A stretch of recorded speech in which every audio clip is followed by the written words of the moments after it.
How do you pin something? How do you pin, Can someone tell me how you... Oh, here it is. When in doubt, hit it harder or hold it down for a while. I found myself... So when I first started playing guitar, I was like, I really want to play guitar so I can play guitar on a rainy day. That was what I had in my mind. Like, I just want to sit by a window and play guitar. And we have a very rainy day, as I believe we have a couple rainy days in a row before us in Los Angeles. And seeing as I'm going to Mexico this week to play some shows with Dead & Company, and I'm getting myself sort of back into the frame of mind of those songs, I found myself sitting on my couch practicing going, people might actually get something out of this. I'm having a good time watching like these masterclass videos. And I think about like, well, what could people dig that I'm doing that maybe they go home and want to pick up, and, you know, somewhere on the ladder of looking at other guitar players and other guitar players looking at me. And so I thought that I would just also shout out to Melanie Faye for putting her practices up on Instagram Live and kind of influencing me a little bit to want to do that. We all influence each other. Oh, I got to scroll this back down to where people are, because you all written some funny stuff and I missed it. So here's where I'm at with my playing right now. I'm into playing lead lines that suggest chords without having to play chords. So we all, as guitar players, are looking for things to play over. Jam tracks, or making tracks we can play on, or getting together with bands. And lately I've been into how you suggest the chords of playing. Thanks, Kathy. How you suggest the chords that you're playing without having to play the chords. So, and this is actually how I practice for Dead & Company, is I have these, like a song like Sugary. It's the easiest song that I can use to suggest this to you. So it's B to E, right? E. B. E. So that's all it is. So you could go E.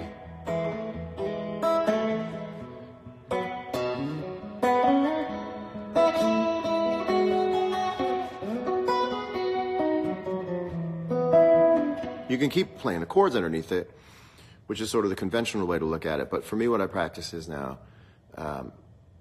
suggesting those chords without having to play them. So it would sound like this if you take the chords out from under it.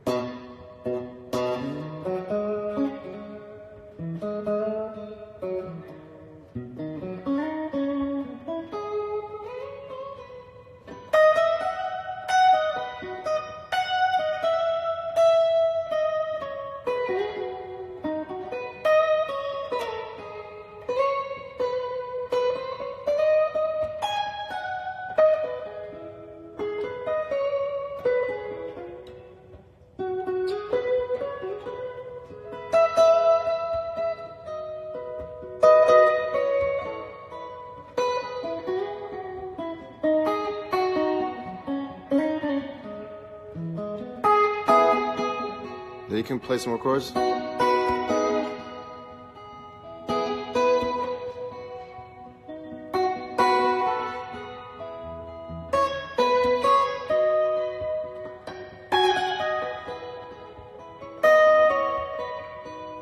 And go back to...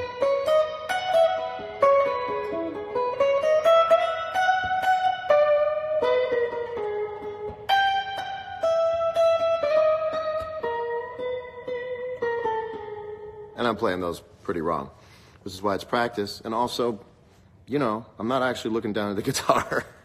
So those two chords. And part of the movement, playing over top, is understanding what chord you're moving to. I think guitar players do it without knowing they're doing it. We play a melody and it'll be in a certain key, but a certain key still has different chords that change. So that's still in the key of B.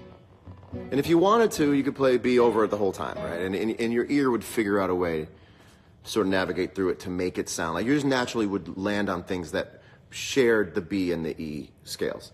And when you start getting into things like Ramble on Rose, that actually, some of that stuff is not in a diatonic scale. So it would be a D,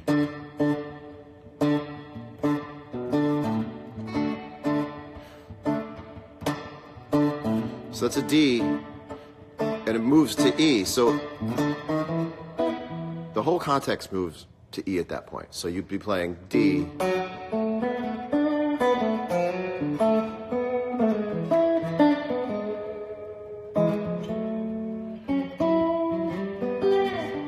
So you have to constantly be aware of what chord you're in, work in that key. And a way to express that is to sort of play the chords in a couple different parts of the neck as you're going. So you could go D, D, D, D, D, E, E, E, E, E. Now, you know you're going to go to an F sharp minor. There's two places, main places that I would play it is, and this is an octave. And I could go to G here, or G here, or D. So I'm going to play as many different chords, different inversions of chords as I can to show all these different places you can go. So it'd be like...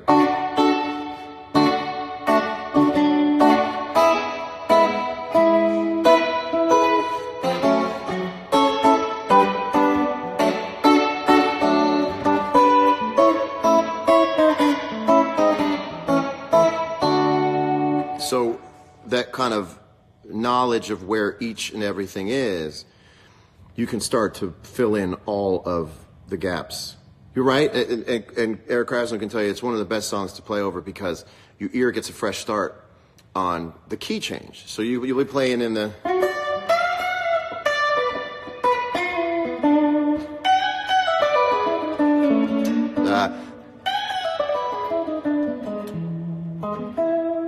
and so now you're going to F sharp minor. You can go or G, or those are the same two chords. It's the same as, and so you get all these different parts on the neck you can hang out in, and you can do some of it up here. So you can go, let's do the same thing.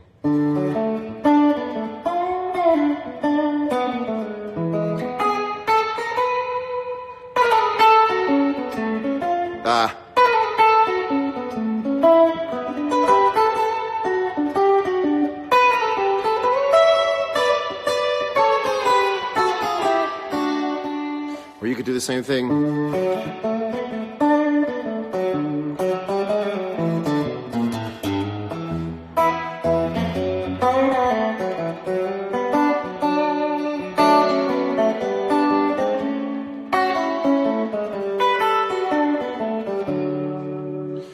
And when I say practicing guitar, I'm not really talking about practicing the physicality of playing the guitar. Like that part I have pretty, like I am where I am with that, for better and for worse.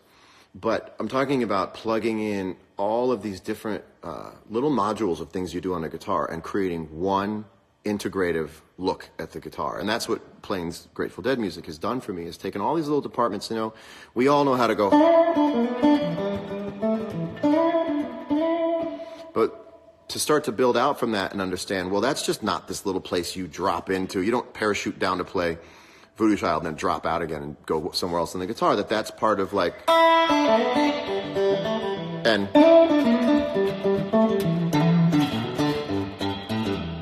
actually it's also a part of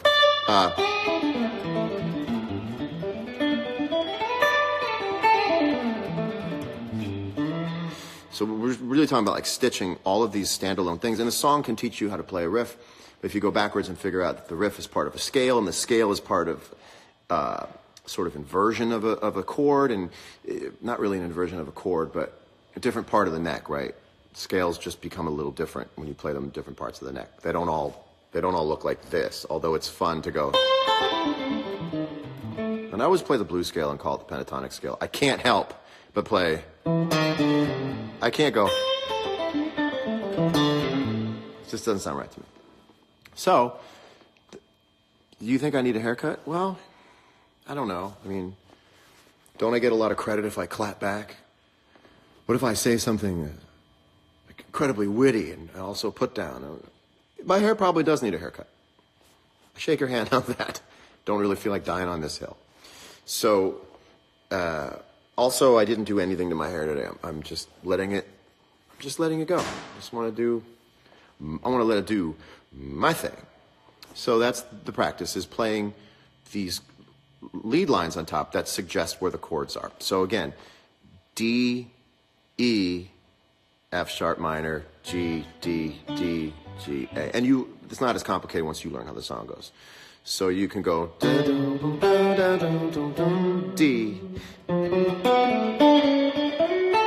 E, F sharp minor,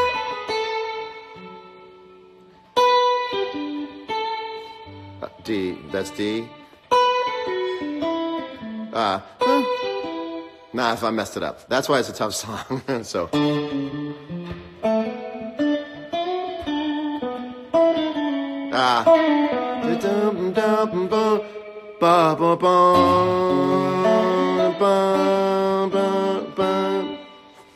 See? I'm going over my head on it, but you know what I'm saying. So I'm going to actually practice now for a minute.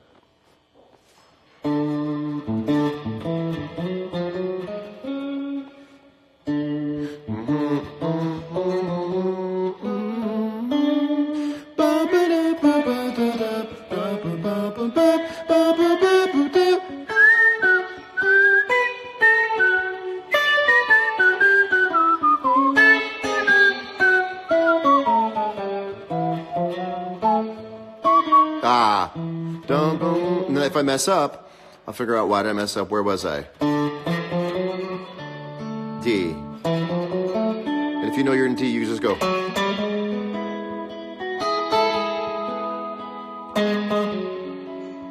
So you're trying to make it seamless. And that was what Mr. Jerry Garcia would do, is he knew the songs so well they all sounded seamless. So anyway, that's what I'm working on.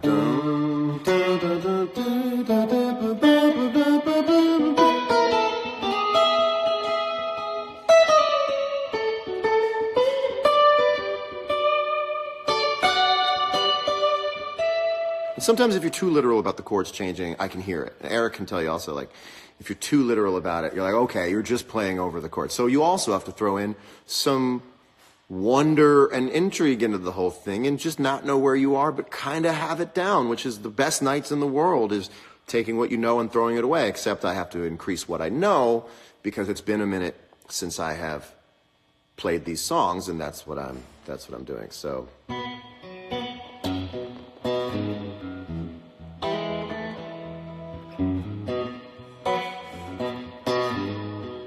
And you should be able to, ideally, just play it on one string and make it interesting.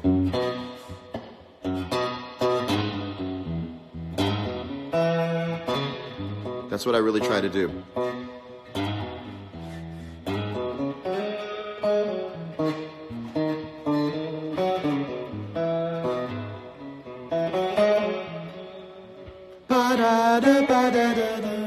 Yeah, that's where E is.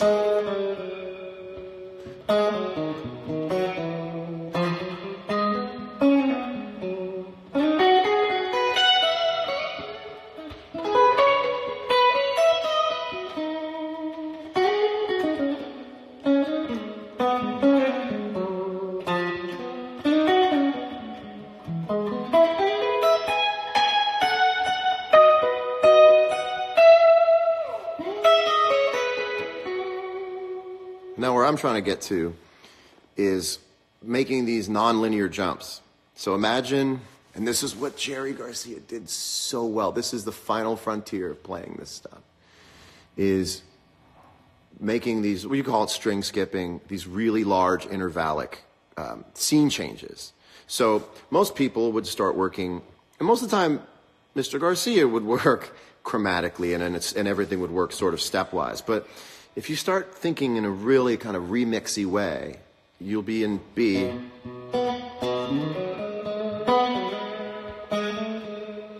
So you're going to be...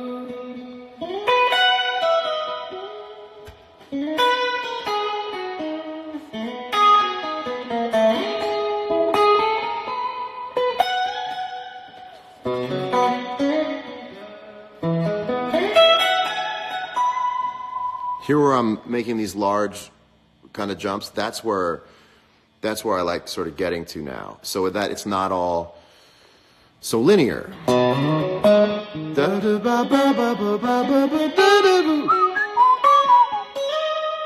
That's one way to do it, and there's something about it, about that, that's actually very comforting to people's ears because it follows a pattern. But every once in a while, to reverse, like do a quick U-turn into some other street, you know.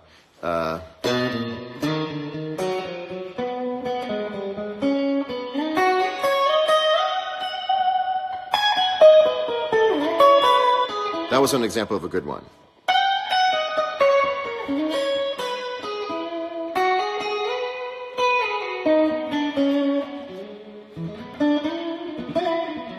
That was me moving into pentatonic. Back in a major. Remember Voodoo Child? You can do it up here. So that's the Voodoo Child. And if you want to also, you can stay in one spot and just keep working that and move between B and E in one spot. B. E. B. E. B. E. B. E.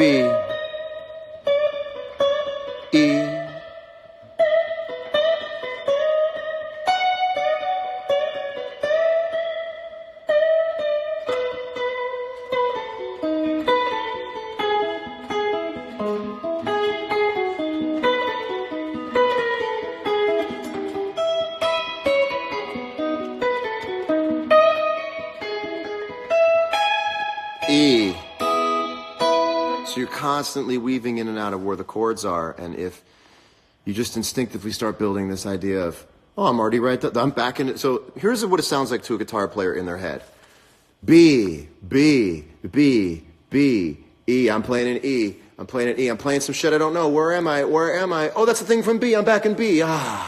Da, da, da, A. I'm just going to go for it for a while. That puts me in B again. Okay, I'm still in B. Da, da, da, da, da. Right here is E. That's the E from this thing, and I'll play the B next to that E. And it's just constantly working it out as you play, and then when you get into it, you're not thinking about any of that stuff anymore. But that's where it really begins to become very ear-based. You know, there's two ways to learn Photoshop. One is to sit and learn Photoshop just to learn it, and the other one is to sit and learn it to do a certain thing with it. And that's a strange metaphor, but it's the same thing with music.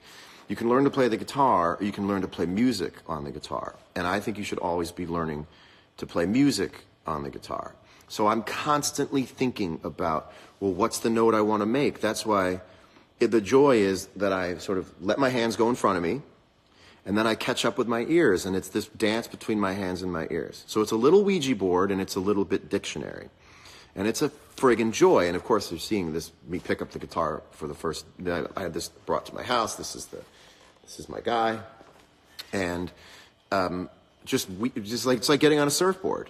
And so if you know what you want to play, it certainly makes playing easier. It doesn't mean you're going to hit what you want, but if you even just begin to understand these melodic lines and where you want to take them.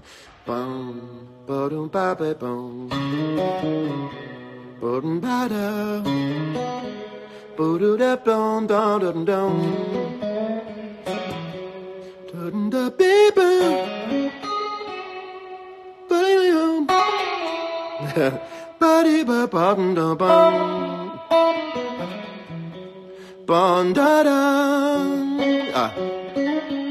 It's hard to do it and, you know.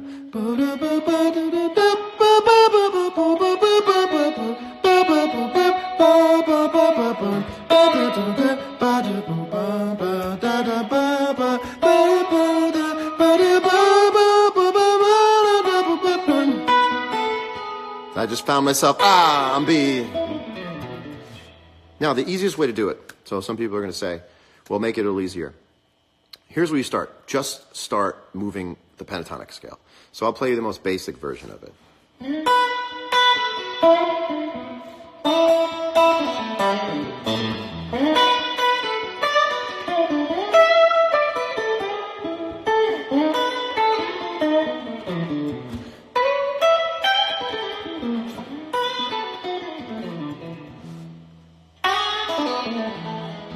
And if you start doing that, that's the simplest sort of beginning thing. And they'll start to go, you know, B.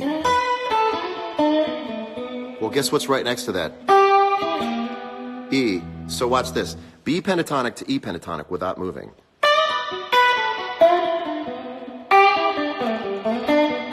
B. Voodoo Child. B.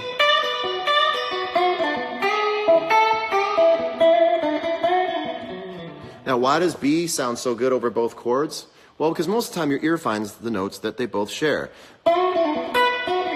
B, E, B.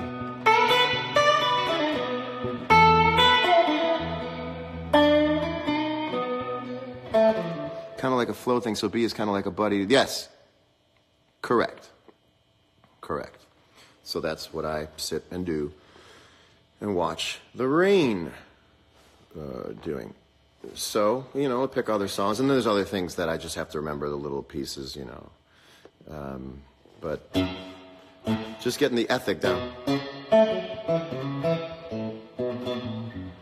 So anyway, any questions? Any questions? I actually can't explain modes. I know what they mean. I know why they are what they are, but they don't agree with my mind. I know that it's the same chord, it's the same scale beginning on a different note. And I think that's a way to describe it, but it's not the best way to describe it, and no one's come up with a better way to describe it. Some things I have to learn them to be able to explain them in a way to myself that I wish other people would have just been like, so that's what it is? But my brain doesn't understand modes based on, well, it's a major scale, but you would start on the third note. It sounds like a crazy puzzle to me.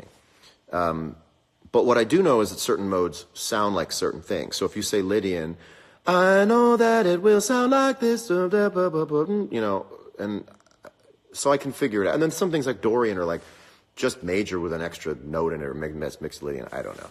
But you can feel it out. You'll begin to create your own theory. How do I approach the pre-chorus to shakedown? Oh, right. Oh, it's F to E. Well, this is a very literal reading of F, the key of F to the E, you know.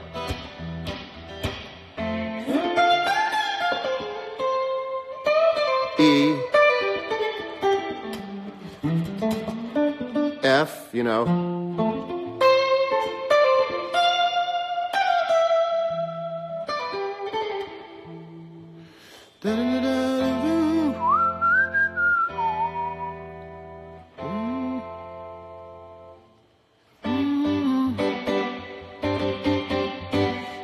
And then you're in C.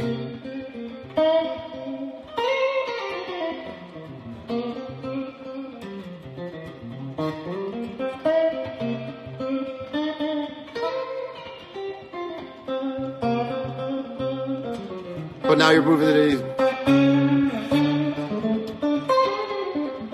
I did a little pentatonic there, so that's D. So what makes Grateful Dead music so interesting is that it really is in between pop music and jazz music. It is pop music with the sensibility of moving your playing over the chords the way jazz music has. Jazz music never stays still. It's constantly recontextualizing the scale for the chord. But same thing with most Grateful Dead music, which is what I dig about it. It is, for someone who's played guitar for a long time, it's just like mini games. Mini games. Here's D, play in D for a while. Oh, now you're in C minor, but now you're going to be in F to E. So it's like muscle confusion for your brain. It's the best. The most difficult thing I ever learned.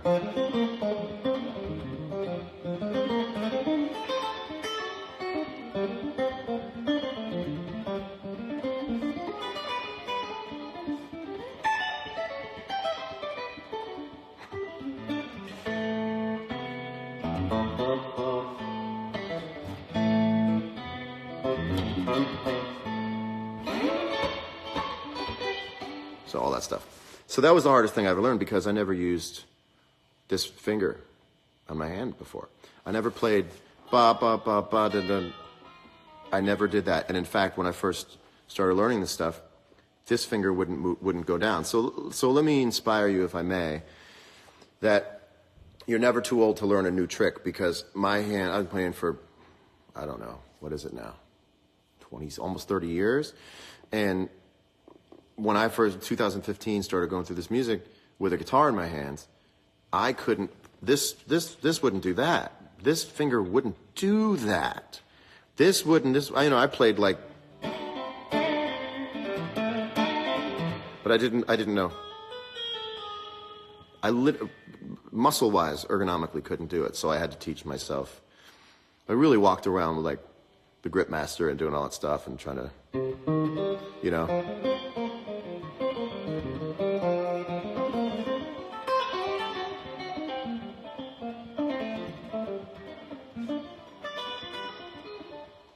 Yes, I have to move my thumb to the back of the. I have to move my thumb to the back of the neck to be able to support that. You can never. I don't think you could wrap your thumb and play linear that way. You kind of have to play like they teach you, like they teach you. All right. Well, I'm going to go back to learning some of the stuff. I think I did an okay job on some of that, and I really bombed in a couple places, but that's practicing. That is practicing. Hey, thank you. Hope you're well. I'll see you again soon. Bye. I love you though.